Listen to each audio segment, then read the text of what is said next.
Hola, buenos días, bienvenidos. Soy Federico Sánchez, estoy en el equipo de desarrollo de negocio de ITI. Lo primero quería avisaros de que la sesión va a ser grabada y de esta forma el vídeo con la sesión estará disponible en nuestra cuenta de YouTube junto con los vídeos del resto de seminarios. A lo largo de la sesión podéis utilizar el chat que tenemos en Teams para plantear preguntas y dedicaremos los últimos minutos a resolverlas. Yo tengo mis varias preguntas también. Os pido que, por favor, silenciéis los micrófonos y apaguéis la cámara para que la sesión vaya bien y nos oigamos todos perfectamente.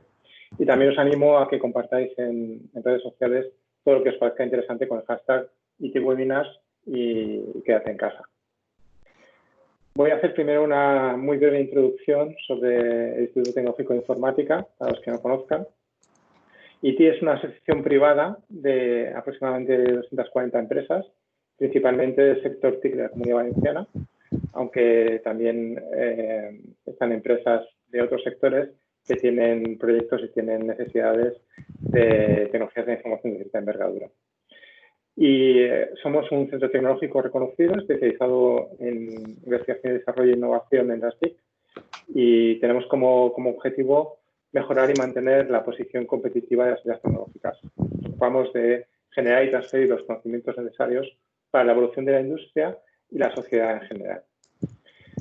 Actualmente en ITI estamos en más de 200 personas, contando investigadores y técnicos, y la actividad se centra en el conjunto de deshabilitadores tecnológicos que incluyen sistemas físicos e Internet de las Cosas, Cloud y Edge Computing, pero también blockchain, Big Data Analytics, sistemas de optimización e inteligencia artificial.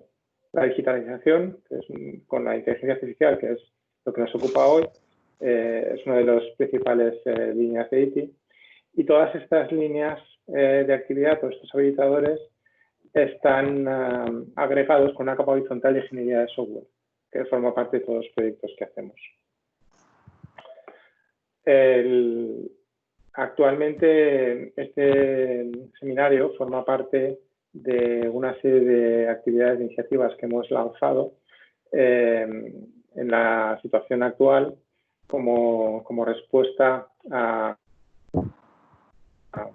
hemos visto que si ya antes éramos digitales y le dábamos importancia a la digitalización como parte de nuestra vida, creo que ahora se ha hecho todavía más evidente. Por un lado, las TIC facilitan que haya un soporte digital con herramientas y VPNs que permiten que buena parte de la actividad se pueda hacer remoto desde casa o donde sea. Y nos hemos visto obligados a limitar los seminarios y talleres presenciales que hacíamos y hemos propuesto esta serie de webinars. Todos los detalles sobre los webinars que hemos ofrecido y lo que ofrezcamos en el futuro lo tenéis en la web de ITI, en la sección de actualidad y en eventos. El ponente de hoy es Juan Besari Jiménez, que es el CEO de Exponentia y Blockchain World Labs. Y el tema de hoy es el COVID acelera la llegada de la digitalización y la inteligencia artificial. Muy brevemente os cuento sobre Juan, que es emprendedor, es ingeniero informático y aeroespacial, tiene estudios de máster en astrofísica, en informática, administración de empresas y también emprendimiento. Es ganador del Premio Local Nacional de Banking de la Academia 2016 y es ganador del Premio Startup Europe Accelerator. Además, es mentor de la Consellería de Economía de la Generalitat Valenciana y es profesor colaborador en el MSA UPV Berkeley, el máster en Startup Administration. El tema de hoy tiene una componente tecnológica importante, pero se ha preparado para dirigirlo a un público amplio para que podamos despertar interés en perfiles muy distintos. Bueno, y sin más, os voy a dejar ya con el ponente.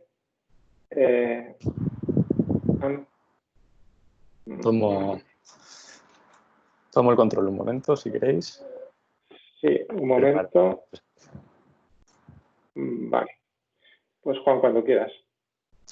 Vale, pues bueno, antes que nada, Federico, es un placer y muchísimas gracias por la invitación a ti y a Liti, a todo el equipo, porque sabemos que estas sesiones de formación son muy interesantes para el público en general, también para algunos profesionales en particular, que les surgen una gran cantidad de dudas respecto a nuevas tecnologías, aplicación de nuevas tecnologías, y ahora particularmente importante, cómo influye, ¿no?, la llegada del COVID o la llegada de esto que llaman nueva normalidad en las empresas. Entonces, de nuevo agradeceros la participación y la invitación, y voy a proceder a compartir la pantalla para que podamos ver. Nada más aquí. Creo que ya veis correctamente mi pantalla, ¿es posible? Sí, la vemos, sí. Vale, pues bueno, como comenta el título, la presentación es respecto a la llegada del COVID y cómo ha acelerado la llegada de la digitalización e inteligencia artificial, sobre todo a las empresas. Vamos a hablar un poquito también en general de la sociedad, pero especialmente queremos hablar de las empresas. Comenzar hablando por nosotros, por Exponentia Team. Somos una empresa de soluciones de transformación digital. Estamos en Madrid y en Valencia, pero trabajamos para empresas principalmente de Europa. Igualmente estamos disponibles para el resto del mundo. Y principalmente nos dedicamos a desarrollar proyectos de innovación, consultoría y co-creación y automatización de procesos mediante desarrollo de software. Con la llegada del COVID, muy rápidamente, una gran cantidad de empresas, clientes y partners han precisado que les demos un mayor soporte en servicios de co-creación. O sea, ahora mismo la innovación se ha detenido un poco, lo que es a nivel general de cualquier tipo de innovación de empresa, y se han focalizado las empresas, las multinacionales, sobre todo en aquellas soluciones específicas que les ayuden ahora en tiempos del COVID a adaptarse a este nuevo entorno. Es un poquito lo que vamos a tratar en la presentación. Vale, continuamos. Comenzamos un poquito poniéndonos en situación del marco histórico. O sea, ahora estamos hablando del COVID como una crisis mundial que va a ser recordada, pero es bueno que nos preguntemos cómo diferentes hechos históricos a lo largo de la historia han promocionado que ciertas tecnologías o ciertos movimientos cambien en lo que es el contexto de la sociedad. Pues desde la imprenta y la época de los grandes navegantes al crack del 29 con la Gran Depresión, etcétera. En la siguiente diapositiva vemos un poquito a grandes rasgos lo que se ha dicho, ¿no?, de cada época. Pues con la llegada de la imprenta y la época de los grandes navegantes, pues fue el fin de la Edad Media, llegó el Renacimiento. Con la llegada de la máquina de vapor empezaron las migraciones a las ciudades, que eso es un tema que ahora vamos a tratar, y la revolución industrial. Unos pocos años más tarde se llegó casi a duplicar la esperanza de vida gracias al desarrollo de las vacunas y la mejora en todo lo que es el campo de la medicina. Y ya en el siglo pasado tuvimos, por desgracia, gracias a la Gran Depresión y el crack del 29, cambios en el paradigma socioeconómico. En este sentido, ¿qué es lo que pretendo comentar y lo que pretendo introducir? Que los grandes cambios, que normalmente son negativos, tienen alguna índole, pues es una guerra o es un descubrimiento que es bueno para unas personas, malo para otras, es pues, un crack económico. Estas épocas de grandes cambios, que a menudo son cambios negativos, a posteriori, en muchas ocasiones tienen implicaciones positivas. Entonces, en el caso de la crisis mundial del COVID, que es lo que estamos viviendo exactamente ahora, ya se está hablando muy seriamente, lo veremos todos en las noticias, en los informes de empresas como Forbes, cómo va a tener un impacto positivo a medio y largo plazo en las empresas. Se está hablando ya, vamos, todo el mundo lo está escuchando, de digitalización como norma. Cómo las empresas se han dado cuenta que aquellos competidores que ya estaban listos para trabajar en remoto, para trabajar desde casa, para combinar teletrabajo con trabajo presencial, que prácticamente no han visto mermado su potencial operativo en el día a día, mientras que ellos sí que han tenido esa clase de problemas. Está claro que todas las empresas han tenido, la gran mayoría de empresas, han tenido un impacto negativo en su trabajo, en su operativa diaria, pero por el contexto socioeconómico. En muchos casos, las empresas, su impacto negativo no ha sido promocionado por ellas mismas, sino por el contexto que les rodea. Pero ellas, a nivel operativo, han sobrevivido bien. Eso es lo que va a hacer que estas empresas, directamente por selección natural, sobrevivan mucho mejor que las empresas que no se han adaptado. Por esto, la digitalización se empieza a comentar que puede ser que se vaya a imponer como norma. Es posible que de aquí a 2-3 años haya una vacuna perfectamente viable para una pandemia como el COVID y no se vuelva a repetir, igual que han surgido muchas vacunas a lo largo de los años. De hecho, es lo que se supone que ocurra. Sin embargo, aquellas empresas que ya han mejorado a nivel de competitividad ya van a estar muchísimo mejor posicionadas. Es un poquito lo que se podría llamar darwinismo tecnológico, ¿no? Hay una selección natural en la que las empresas mejor adaptadas van a sobrevivir mejor. Esta adaptación digital de las empresas también propicia que surjan nuevas formas de trabajar, como es trabajar junto con inteligencias artificiales, que lo veremos a lo largo de la presentación. Cuando las empresas trabajaban de una manera totalmente presencial, los empresarios estaban acostumbrados a tener a sus trabajadores in situ, sobre todo las empresas que hacen trabajo día a día con papeleo, con ofimática, con procesos habituales de informática, como la mayoría de empresas en España, el sector servicios. Resulta que era prácticamente imposible aplicar estas tecnologías de inteligencia artificial. Pero en el momento que el trabajo está digitalizado, la documentación es toda digital, se envía de manera digital, se recibe de manera digital, se procesa de manera digital, se abre este gran campo de posibilidades en el que tenemos datos y documentos que la inteligencia artificial puede llegar a aprovechar y a utilizar. Entonces, bueno, vamos a continuar con la presentación. Pasamos un poquito a cómo eran las tendencias en 2020 en la época pre-COVID, es decir, en España o en Europa, en enero, cuando todavía no se sabía lo que iba a ocurrir con la pandemia, ya había una gran tendencia, un gran hype, que se comenta muchas veces, sobre inteligencia artificial. Lo escuchamos en la televisión, anuncios de teléfonos móviles con inteligencia artificial, cámaras de foto y televisiones con inteligencia artificial, pero realmente no se sabía muy bien para qué se iba a aprovechar. Había unas poquitas empresas que sí ya empezaban a utilizarlo y hablaban de esto que comentamos aquí, ¿no? De automatización de procesos repetitivos, predicción y eliminación de errores humanos, aprendizaje y mejora continua y sobre todo un campo que estaba muy en boga justo a inicios de 2020, que era el trabajo 24/7, el trabajo permanente 24 horas al día, por ejemplo, con chatbots que contesten a nuestros clientes o a nuestros colaboradores en tiempo real con información que esté disponible en nuestro sistema de información. Esto se puso muy en moda a inicio de 2020 porque la inteligencia artificial alcanzó un nivel de madurez en el que una inteligencia artificial era capaz de hablar o chatear con un humano sin que el humano se diera cuenta. Esto ha ocurrido prácticamente ahora. Ya hace bastantes años que existen los llamados chatbots, esos chats en los que un usuario se conecta y a la hora de hablar automáticamente le contesta a un ordenador. Sin embargo, hasta este año, hasta inicios de este año, la experiencia de usuario de los usuarios que utilizaban chatbots de páginas como Facebook o páginas web no era satisfactoria. Es decir, se daban cuenta de que era un robot el que les estaba atendiendo y, por tanto, dejaban de utilizar esos chatbots. Ese paradigma, justo a inicio de 2020, cambió. Finales de 2019, inicios de 2020, cambió. De repente, los chatbots eran tan avanzados que, en algunos casos, los clientes no eran capaces de detectarlo y, sobre todo, la experiencia de usuario había mejorado mucho. Entonces, este es el paradigma de la situación que teníamos justo en enero, febrero de 2020, en el inicio de lo que al final mundialmente fue la pandemia, pero que todavía no sabíamos que íbamos a estar en una cuarentena, al menos en España. ¿Qué ocurrió entonces? Que ya a inicios de año teníamos un evento que muchos conocemos, el Mobile World Congress, que es el evento más importante a nivel mundial de empresas del sector de la telefonía, que a día de hoy son las mayores empresas del mundo. Estamos hablando, por ejemplo, de empresas como Apple, en una representación en este evento, aunque no acuda como empresa representativa directamente del evento, pero la misma Apple tiene una visión o una representación aquí. Empresas como Huawei, ya que son grandes empresas chinas, también tenían una gran representación y ya las conocidas Microsoft, Sony, etc.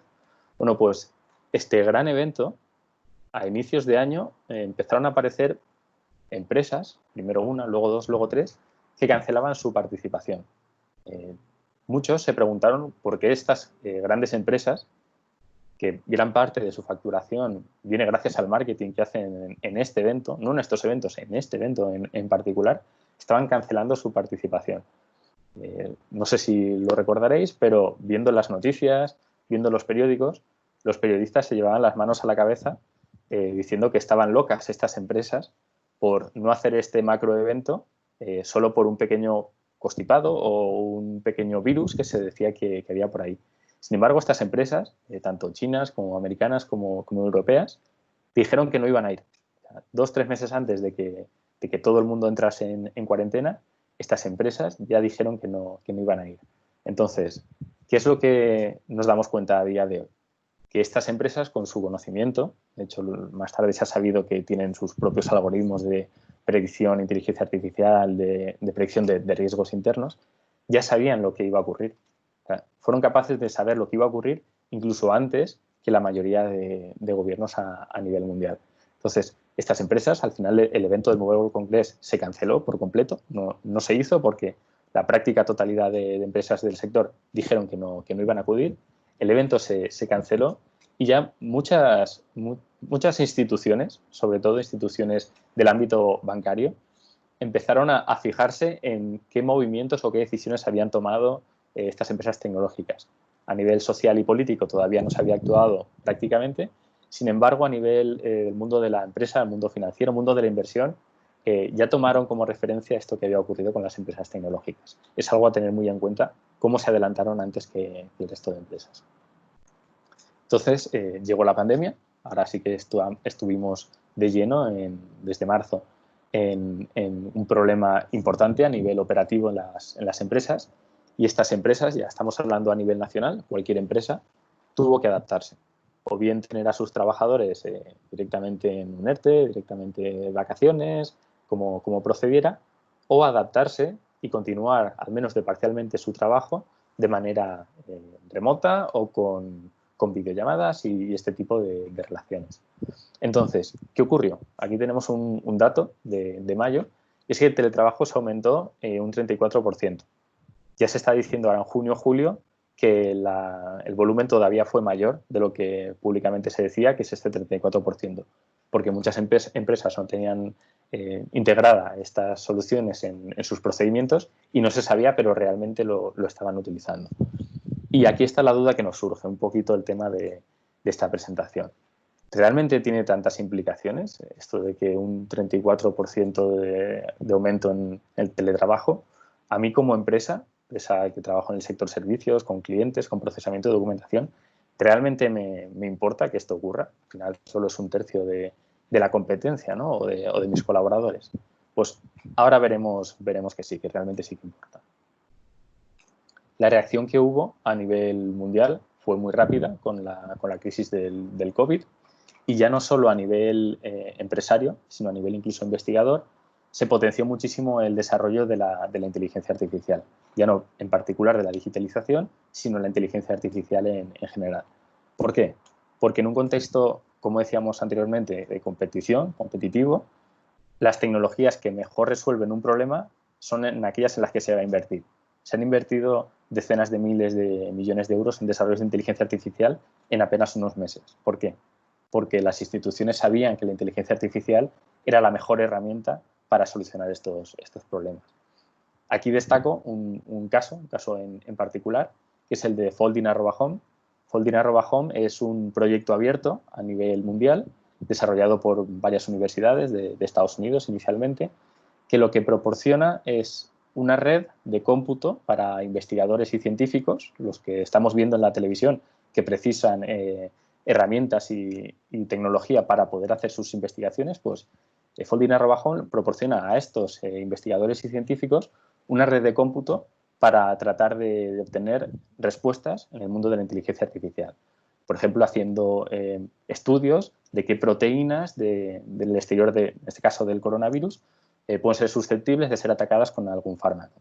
Pues bien, esta red, Folding@Home, actualmente es la red más potente del mundo, pero multiplicó por 100 su capacidad y su crecimiento durante el coronavirus. Es decir, una red abierta de investigación de inteligencia artificial, actualmente, de hecho ahora ya está bajando un poco supongo, pero hasta hace un mes lo era más potente que el top 100, incluso se dijo que el top 500 de ordenadores del cómputo del mundo. Estamos hablando de ordenadores de la NASA, de ordenadores de grandes multinacionales, de ordenadores de sistemas de meteorología, de los ordenadores de los ejércitos de los diferentes países, pues los 100 ordenadores más potentes del mundo, en conjunto, eran menos potentes de lo que ya era esta herramienta. Para que veamos la magnitud que está alcanzando la inteligencia artificial. Es un hito histórico sin precedentes que se esperaba se alcanzase de aquí a 5, 6, 7 años. Y sin embargo, en cuestión de meses se alcanzó por la llegada del COVID.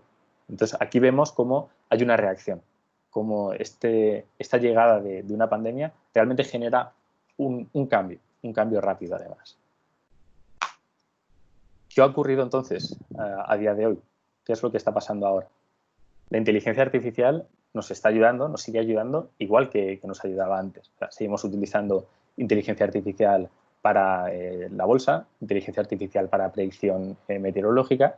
En ese sentido, esa parte de la inteligencia artificial y la digitalización siguen ahí. Eso no ha habido ningún cambio, no ha sufrido ningún cambio porque ya funcionaba y continúa funcionando. Entonces, a ese respecto vemos que no le ha afectado en absoluto la crisis del COVID. Sin embargo, ahora que estamos trabajando con herramientas nuevas, ahora que estamos trabajando con digitalización, ahora que teletrabajamos, ahora que en vez de enviarle un documento por escrito a nuestro compañero, se lo enviamos directamente a través de aplicaciones de compartición de datos o incluso por email, y que nuestros propios clientes, que a veces es el mayor problema, también nos contactan por esas vías, tenemos herramientas de digitalización a las que antes no podíamos tener acceso. Porque aunque internamente una empresa ya trabajase con herramientas digitales, si de cara al cliente, si de cara a sus partners, si de cara a sus proveedores no tenía herramientas digitales con las que comunicarse, era muy difícil aplicar técnicas de digitalización o técnicas de inteligencia artificial. Aquí vemos un caso de una tecnología que va a estar muy pronto en boga de todas las empresas, que es el RPA, la automatización mediante procesos robóticos. Esto, estamos hablando totalmente a nivel digital, no son robots físicos. Esta tecnología lo que permite es que procesos que hacían antes humanos, como introducción muy repetitiva de datos de formularios, por ejemplo, que se recibían en algún sitio y se introducían en otro sitio, con estas herramientas automáticamente lo hace una máquina. Entonces, estas herramientas permiten que un proceso repetitivo de introducción de información, que a veces había que hacer, por ejemplo, durante 6 o 7 horas al día, se haga de manera automática, incluso por la noche. Entonces, muchas empresas han visto esto como una oportunidad y, sin embargo, otras se empiezan a preguntar si podría llegar a ser una amenaza. Aquí vamos a ver un ejemplo de por qué algunas empresas podían llegar a ver esto como una amenaza. Tenemos un caso práctico. Vamos a irnos a un caso de empresa que está en proceso de digitalización o un sector que está en proceso de digitalización, que es el sector de la abogacía, los despachos de abogados. Todos sabemos que o bien hemos trabajado con despachos o hemos tenido clientes o proveedores que son un despacho. Todo el mundo en algún momento ha tenido algún tipo de contacto con un despacho de abogados. Los despachos de abogados no dejan de ser empresas que manejan unos ingentes volúmenes de documentación, hacen lo que diríamos mucho papeleo, complejo en algunos casos, muy complejo en algunos casos, y tienen una gran cantidad de clientes en la mayoría también. Entonces, un despacho de abogados, que es una empresa clásica española que necesita digitalizarse, se enfrenta a esta situación habitual. Una empresa un despacho de abogados tiene un juicio masa en el que invierte un total de 2.000 horas de su plantilla en recibir comunicaciones de cientos de clientes.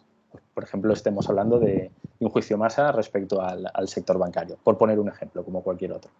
Este despacho tiene que invertir estas 2.000 horas en atender a cada uno de sus clientes, en prepararles la documentación, en rellenar esta documentación, en gestionarla, en meterla en su sistema, en pasarla a un abogado al siguiente y en procesarla y enviarla. Estos son procesos que no son en absoluto eficientes, ni rentables, ni escalables. Si queremos tener un mayor número de clientes, si queremos poder ofrecer este servicio a un mayor número de clientes, posiblemente debamos contratar un mayor número de abogados. Y si con el mismo número de abogados intentamos dar servicio a la misma cantidad de clientes o a una cantidad cada vez mayor de clientes, lo que ocurrirá es que les estaremos dando cada vez un peor servicio. Porque al final el proceso manual de introducción y gestión de esta información lo tenemos que hacer. Entonces, este tipo de despachos se enfrentan a un problema con estas situaciones.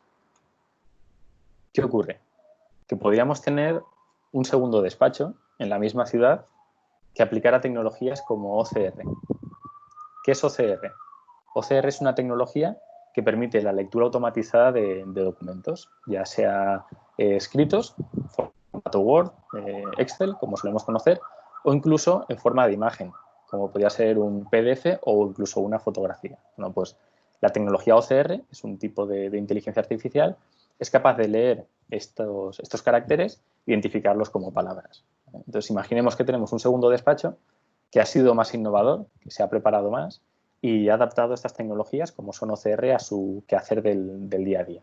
Entonces, este despacho con tecnología como OCR, incluso también introduciendo tecnología como RPA, que hemos mirado previamente, el procesado con robótica dentro del ordenador, procesa automáticamente la información de sus clientes. Los clientes tienen que rellenar una serie de formularios, enviar una serie de fotografías, de documentación, de facturas, de lo que proceda, en este caso el proceso judicial, lo tienen que enviar al despacho a una dirección. Y tenemos un sistema automatizado digital que toma toda esta información y en función del cliente que les esté atendiendo, la clasifica, la ordena, extrae la información y la introduce en el ERP o sistema de gestión de la empresa. Resulta que este despacho, en vez de invertir 2.000 horas en introducir a mano toda esta información, posiblemente solo necesitará 1 o 2 abogados que supervisen que todo el proceso ha sido bien. Porque, por supuesto, estas herramientas, como todas, tienen pequeños errores, necesitan en algunos momentos que le den el visto bueno a la información, hay fotografías mal hechas, hay información que se envía incorrectamente. Entonces, por supuesto que sí que habrá en algún momento que introducir el factor humano para intentar revisar o corregir estos errores, al menos validar que todo esté bien.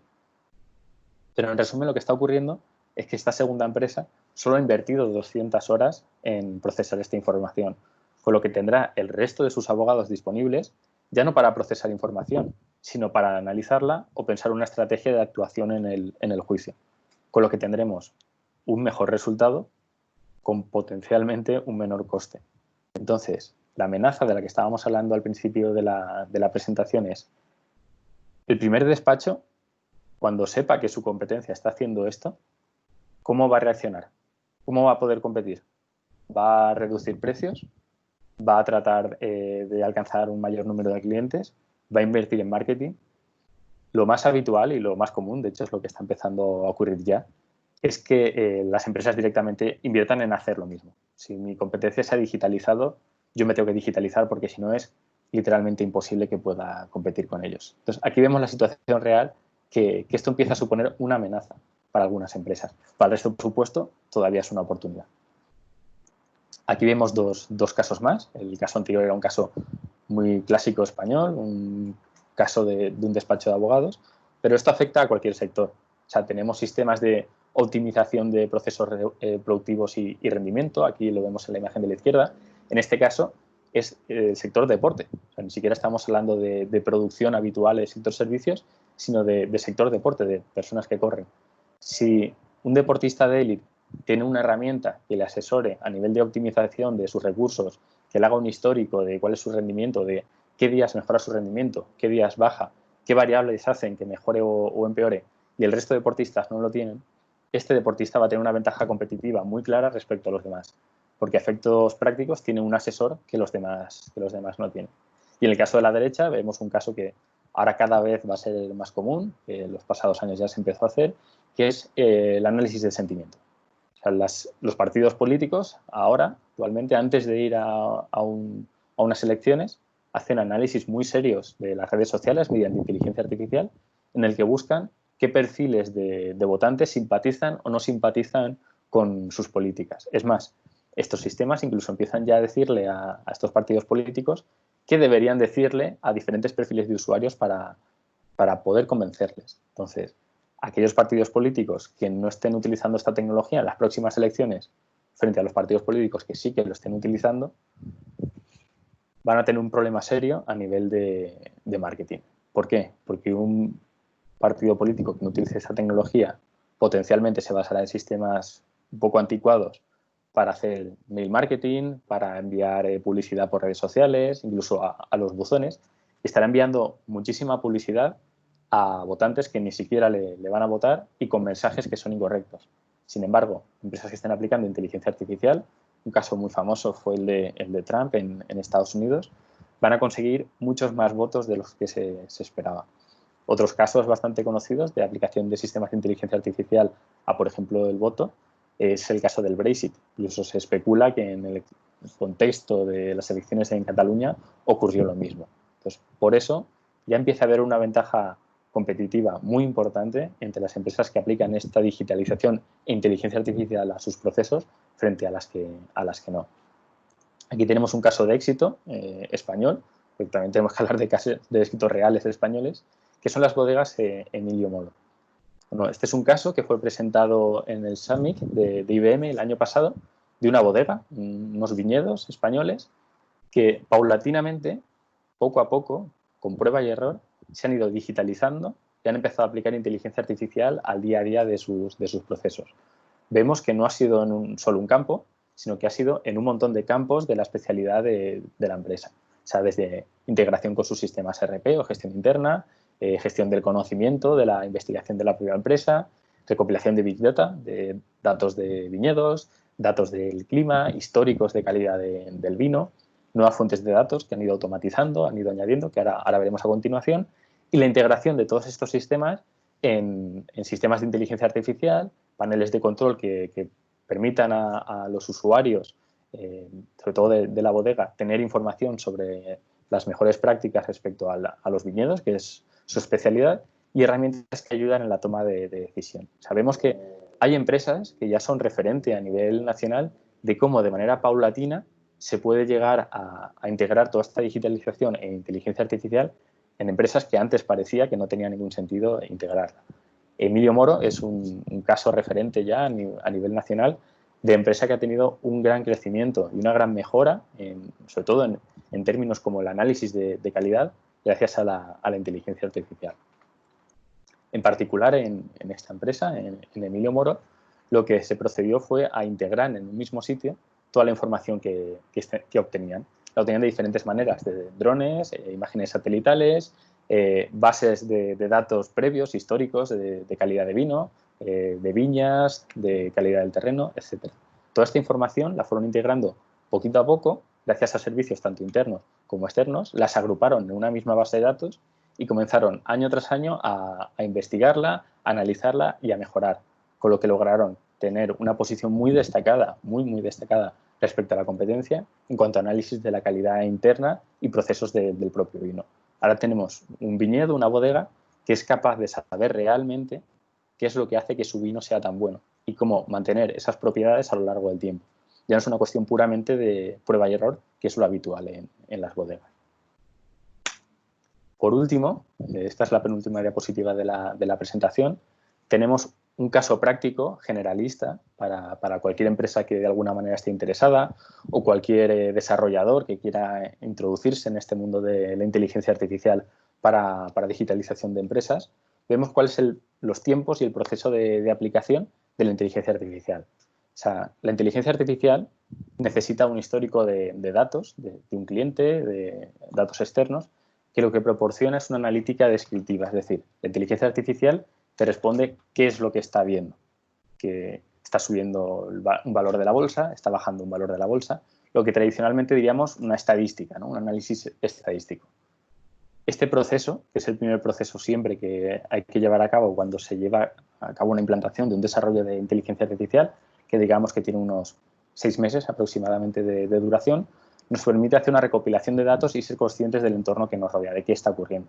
Sin embargo, después de estos 6 meses, lo que llegamos es a diferentes escalones, diferentes niveles de conocimiento más allá.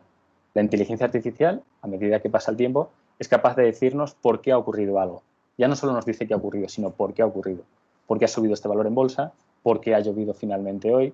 ¿Por qué ha habido una pandemia a nivel mundial que nadie se esperaba?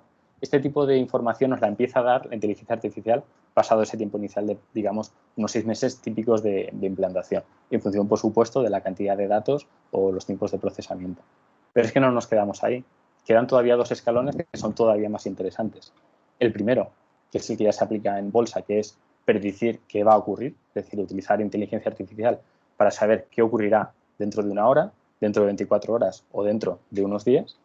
Y ya el último paso, que es incluso predecir qué puedo hacer o qué debería hacer para conseguir que algo ocurra, que ya es incluso, se podría decir de alguna manera, la manipulación del futuro. Eso es lo que nos llega a proporcionar la inteligencia artificial. Ocurre en muchos casos, y esto es importante que se sepa a nivel de empresa, que las empresas, instituciones, sobre todo pues, se escucha mucho en la televisión, estamos acostumbrados mucho a verlo en películas, piensan que la inteligencia artificial es este último paso, el de tenemos sistemas muy inteligentes que son capaces de predecir qué va a ocurrir en el futuro, incluso manipular el futuro, pero siendo realistas, debemos ser conscientes que en los primeros pasos de una implantación de un sistema de inteligencia artificial de cualquier tipo, no se va a obtener este resultado de manera inmediata. En este sentido, hay que tener un buen control de la frustración de los clientes, de los partners, de la gente que participe en un proyecto de inteligencia artificial, para que sepan que esto es un proceso escalonado, en el que hemos visto los resultados que son impresionantes, como en el caso de Emilio Moro, en el caso de los despachos de abogados, pero que no es un proceso inmediato, es un proceso que fácilmente puede llegar a tener una duración entre 2 y 4 años. Es un proceso gradual. Entonces, a este respectivo siempre es importante que se tenga claro que la inteligencia artificial tiene una gran aplicación, pero si queremos ser competitivos dentro de 2 o 3 años, debemos empezar a aplicarla ya. Por último, y como conclusión, he puesto una pequeña slide que tenéis aquí con librerías o sistemas de, se podría decir sistemas de inteligencia artificial que se pueden aplicar. Básicamente son librerías, bloques de código de acceso libre, basados en un lenguaje llamado Python, que como dato destacable, la imagen que tenemos a la derecha es sacada de una página para amateurs, es decir, es sacada de una página en la que cualquier persona con unos mínimos conocimientos de informática podría empezar a jugar. No para hacer grandes cosas, por supuesto, no va a hacer sistemas como los que hemos comentado a lo largo de la presentación, pero sí que sería capaz de llegar a empezar a entender. Entonces puede incluso llegar a ser interesante que pequeños departamentos de IT de las empresas hagan estas pequeñas prácticas para poder integrar de aquí a 2 o 3 años sistemas de inteligencia artificial. Espero que os haya proporcionado un poquito de información y de luz sobre este cambio y muchas gracias. Muchas gracias, Juan. Yo creo que ha sido muy interesante y hemos visto casos muy concretos que nos pueden resultar familiares a todos de aplicaciones concretas, de que no es todo algo de científicos locos o de solo las grandes compañías. Y estoy viendo en el chat, no veo ninguna pregunta concreta, pero yo mismo sí que tengo algunas. Justamente una de las primeras sería esto, para hacer patente que no es solo para grandes compañías con grandes presupuestos. Si una empresa pequeña o mediana quisiera dar los primeros pasos en este camino, ¿cuál crees que sería una buena forma de empezar? Vamos a suponer que tiene un CRM convencional, no sabe nada de piedra, pero no ha lanzado ninguna iniciativa en este campo todavía. Mi recomendación en estos casos siempre es hacer una pequeña prueba piloto. O sea, hacer un proyecto pequeño, por ejemplo, de introducción de datos en este CRM o de contestación automática a estos clientes o de recordatorio automático a nuestros trabajadores de que deben contactar con un trabajador con un mensaje específico de cara al cliente. O sea, darle un extra a ese CRM, un extra con esta tecnología, con inteligencia artificial. Entonces, mi recomendación sería reservar un pequeño budget, no tiene por qué ser excesivamente grande, para contactar con una empresa de confianza, una empresa que vean que ya tienen una buena experiencia o que ya han desarrollado productos previos, incluso que vean un producto que ya tiene esa empresa que les interesa y contraten un pequeño piloto que les resuelva esa duda, ese quehacer diario que quieren mejorar gracias a la inteligencia artificial. Muchas veces incluso es interesante que estos clientes o estas empresas se acerquen a una consultora, se acerquen a una especialista, nos ocurre muchísimo, sin saber específicamente qué es lo que quieren. Es decir, son empresas que conocen su quehacer diario, su operativa diaria, que por supuesto es lo que tienen que conocer, pero no saben exactamente dónde se puede introducir la inteligencia artificial. Entonces, las empresas muchas veces vienen a contarnos lo que hacen, a veces durante días, o sea, no es un proceso corto, es un proceso un poco específico de la empresa. Nos cuentan cuál es su operativa y analizamos en qué punto vemos que aportaría mayor valor la introducción de esta tecnología, sobre todo donde vemos lo que decíamos antes, la oportunidad, ¿no? Su oportunidad competitiva. Entonces, en muchos casos, la recomendación incluso sería esa, hacer un pequeño piloto, y si un pequeño piloto no les surge la duda o no tienen esa necesidad inmediata de resolver un problema, acercarse directamente a alguien que tenga experiencia y que les sugiera qué piloto hacer de acuerdo a las necesidades y operativa de la empresa. Oye, y si en septiembre, ojalá que no, finalmente hay un nuevo rebrote y algunas zonas tienen que volver a la fase 3 o a etapas anteriores, ¿cómo crees que esto afectaría dentro de este proceso de adopción de la inteligencia artificial o de la digitalización? Se está viendo que ya en algunas zonas del mundo está habiendo rebrotes importantes. De hecho, bueno, actualmente todavía está creciendo la cantidad de infectados y acelerándose la cantidad de infectados, con lo que es bastante probable que haya un rebrote. Lo que se espera, lo que esperamos nosotros en esta situación, es que la mayoría de empresas ya hayan tenido la primera experiencia y ya estén parcialmente adaptadas al menos, con lo que el impacto no sería tan grande. Hay muchas empresas que ya han introducido el teletrabajo, la digitalización en sus procesos y por tanto no tienen esa necesidad. Sin embargo, lo que sí que es muy posible que ocurra es que aquellas empresas que no se han adaptado y que ahora mismo están un poco pendientes, colgando de un hilo, están dependiendo de ayudas, están despidiendo trabajadores o intentando alargar los despidos temporales todo lo que pueden, esas empresas potencialmente sí que tienen un riesgo grave de desaparecer. Muy bien. Pues yo eso era lo que más me interesaba. Hay una cuestión que sale siempre hablando de la inteligencia artificial, aunque ya lo has mencionado en parte, y es cómo transforma la sociedad, en concreto en los riesgos que pueda haber para las empresas o que los perciban de esa forma, la posibilidad de que reduzca puestos laborales. Yo creo que has lanzado que sí, que se pueden cerrar trabajos más rutinarios y de menos valor añadido, pero al mismo tiempo pueden surgir trabajos que utilizan estas herramientas y que aportan más valor finalmente. Exacto, totalmente, sí.